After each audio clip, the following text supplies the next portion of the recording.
What's up everybody, it's Andrew Cuts here. You saw the title, this is going to be a neck taper tutorial. So to start things off, I got my trimmers. I'm just making my bald guideline. I usually set this line in about 2 to 3 inches below the bottom of the ear, so you can kind of use that as a reference. Now I got my number 1 guard, I got the lever open, and I'm just going up about 2 inches.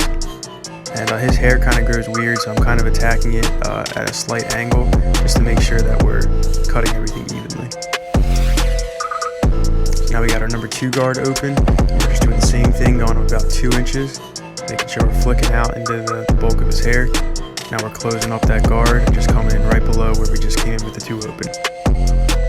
Now we got our number 1.5 guard on, the lever open, and we're just coming in right below where he came in with the 2 closed. And then we're going to close it up and just come in right below where we came in with the 1.5 open.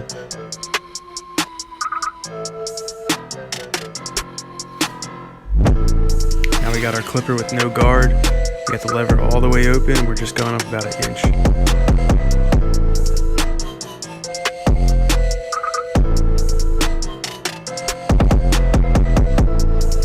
Now we're going to start removing that bottom line. We got our lever all the way closed. We're just flicking at that bottom line. As you can see, we pushed the line up a little bit, so now we're going to open the clipper to about halfway and just flick it out the rest of the way. So now we got our number 1 guard closed.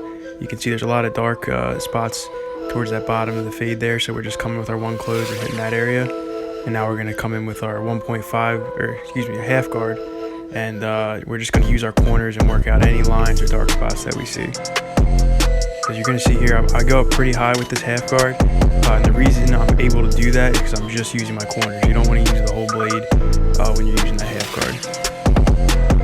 So now I see a couple dark spots a little bit higher in the taper, so I'm coming in with my 1 guard open, and I'm just doing the same thing, just using the corners and lightening up any dark spots I see.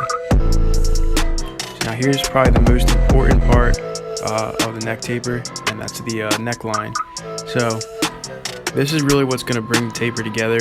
So when you're doing a neck taper, I recommend working through the steps and then putting this neckline in. Even if you're not completely done detailing the neck taper, put the necklines in just because it's going to help you to just see any dark spots. It's just going to bring the whole thing together.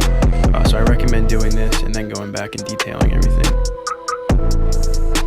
And you want to make sure you're not cutting too much off when you put these lines in. Remember, you can always make the necklines closer, or more narrow I should say, but you can't bring them back out once you go in too narrow, so just take your time with that. So now we're just balding out the very bottom of the taper, and I'm going around the edges with my shaver just to sharpen everything up.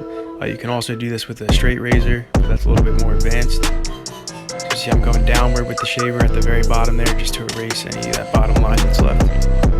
And there he kind of had a weird growth pattern in that bottom right corner, so I'm just coming in with my lever all the way closed and just working out that dark spot with my corner. So this is pretty much the neck taper.